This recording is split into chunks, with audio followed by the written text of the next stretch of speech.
وفي عصرنا حديث أعطي مثالا واحدا. رجل كان مطربا، وهو كاتس كيدن، كان مطرب فريق الخنافس في بريطانيا، وما كان يظن أحد من البشر إذا رآه على الشاشة ما كان يظن أن الهداية تعرف لهذا الرجل طريقا أبدا.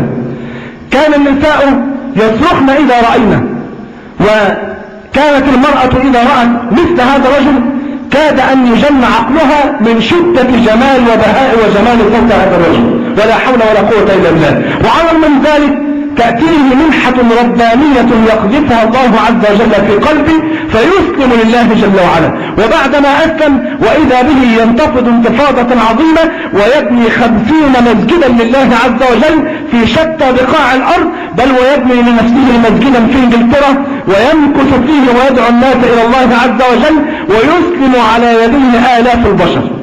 أجل والله منحة من الله عز وجل.